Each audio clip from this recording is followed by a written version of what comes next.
that so many Americans, in fact, record numbers of Americans, are now working 2 and 3 jobs to make ends meet. You know, according to the official statistics, this is the 15th consecutive month in a row where real wages are down. And they're down 3.6% now year over year. But that's if you adjust wages by the make-believe inflation number. But if you figure that inflation is 18%, not 9%, then real wages aren't down 3.6%, but 12.6%. You're seeing a collapse in real wages. That's why so many Americans need that second or third job to make ends meet, because these are unprecedented pay cuts, and they're going to continue. The high inflation is not just here for 1 year. It's here for multiple years, compounding. So this is going to be a dramatic reduction in real wages. But for a lot of American families, it's not just that wages are down, but they're working fewer hours. If you adjust for a decline in the average work week, average real household income is down by 4.4%, which of course means if you throw in another 9% to adjust for the phony CPI, we're looking at an actual decline of 13.4%. But what about the people that don't even have wages? What about the people who are living on fixed income? Their fixed incomes are being eviscerated by inflation. We've had central banks here for now well over a decade doing nothing but inflate, creating cash out of thin air, buying assets with it. It was only a matter of time here before all of this money creation was going to present the current issues that we have. It's economics 101. It's all of these extra bills existing in either digital or physical form here, finally chasing the same amount of goods. You don't need to be a rocket scientist to figure this stuff out. And their own numbers are just all nonsense anyway. I think everyone realizes that, the data is all fake. There was, it's interesting. We just recently found out, this is laughable. They're saying, what was this, last week? I think it was reported that food inflation year over year is just up 10.4%.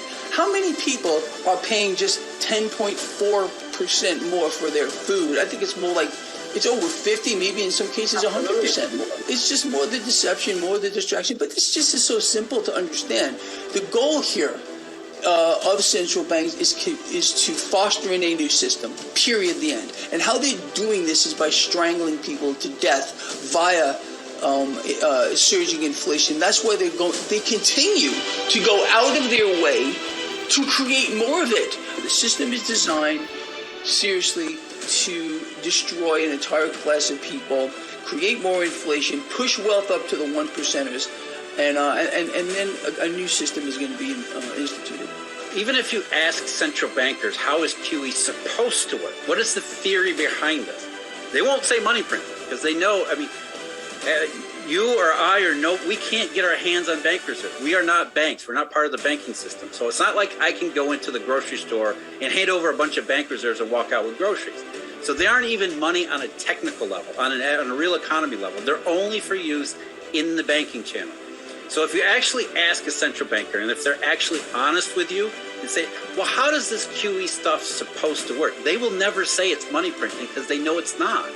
In fact, the very first quantitative easing in March of 2001, Bank of Japan, there was one sole dissenter. Her name was Aiko Shinotsuka. She said, why are we doing this quantitative easing? Because we don't know how to do quantity money. We can't define it. What we do is these bank reserves, and therefore we can't predict any correlation between the level of bank reserves and what happens in the real economy, because it's all sort of mushy. It's all psychology. So if you ask a central banker and they're honest with you, well, how is this QE stuff supposed to work? There's 3 theoretical channels. The first one is interest rate effect. And that's supposedly, the supply and demand. The Fed buys bonds, or the Bank of Japan buys bonds. And if the Bank of Japan or the Fed is buying government bonds, the interest rate's supposed to fall because there's more buyers for those bonds. And what you'll find out there is, no, it doesn't work that way either. Even the most charitable studies find a very negligible impact on interest rates because the market is already buying those bonds, and though the central banks come in and buy after the market already has. So the market sets the interest rate, and the Fed tries to take credit for it. So the interest rate channel doesn't really work. The second channel is portfolio effects. And portfolio effects is, as I said, QE is nothing more than an asset swap.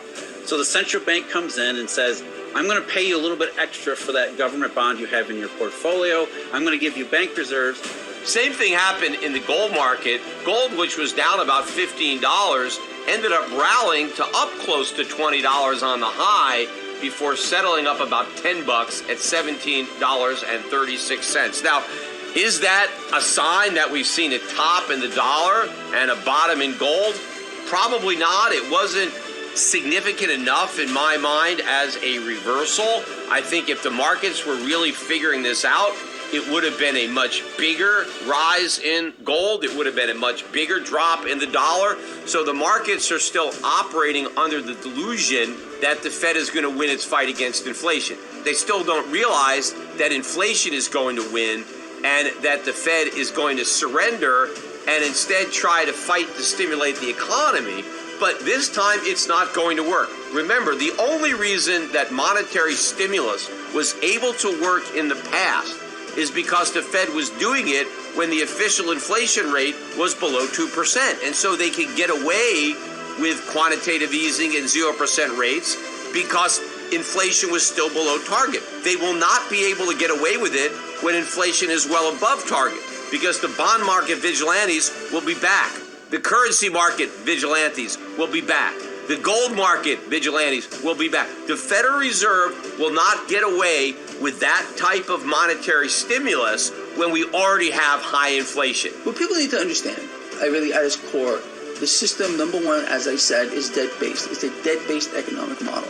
It must be fueled with more debt. It can't ever stop. Once we stop, the moment, we could end the system. You see my hat back here in the Fed? We could end the Federal Reserve and every central bank in a nanosecond. If we just prevented them from issuing $1 single of more debt, just $1, the entire system would implode. That's why they got to come up with reasons to continue to pull cash from the future and sell it to the public. I mean, we just heard from the World Bank. World Bank is saying that developed nations around the world must support impoverished nations or the global poverty issue is going to get worse. Well, I have a little clue for everyone who's listening to the global poverty issue is designed to get worse, much, much worse. And no amount of cash conjured up out of thin air being created by a central bank is going to fix the problem. The underlying issue is the debt-based economic model, and they will never let it go. And unfortunately, people are being lulled into this, and I think willingly in a lot of ways. People can't make it anymore.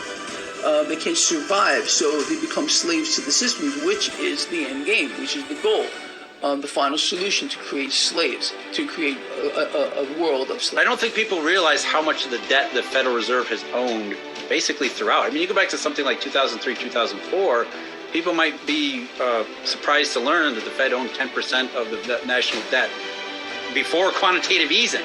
They have always they've always owned what they call earning assets because the Fed by mandate is supposed to fund its own activities. And the only way it can do that is by exchanging these bank reserves for actual assets in its portfolio. So the Fed has owned a lot of treasuries and MBS and other things for quite a long time.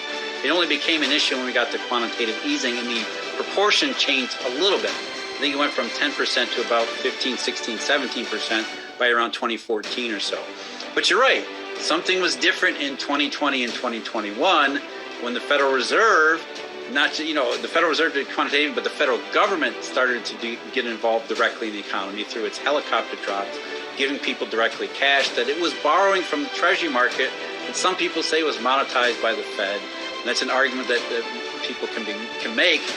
But I think by and large, what really happened was that the federal government borrowed from the Treasury market, which was only too willing to buy safe and liquid assets. And so it didn't need the Fed to monetize that debt. The Treasury market was going to buy whatever the federal government was going to sell. And so what you have isn't necessarily the creation of money or the monetization from the Fed as much as it is a redistribution on corporate commercial balance sheets, commercial bank balance sheets. So it wasn't necessarily money creation. But you're right, it was a way to circumvent, in one sense, the lack of willingness of the banking system to lend into the real economy. So it was a redistribution borrowed from the Treasury market that the federal government then injected into the real economy, which had a temporary impact. It absolutely had a major impact on the global economy, but it was temporary. It wasn't a permanent shift in economic activity. It was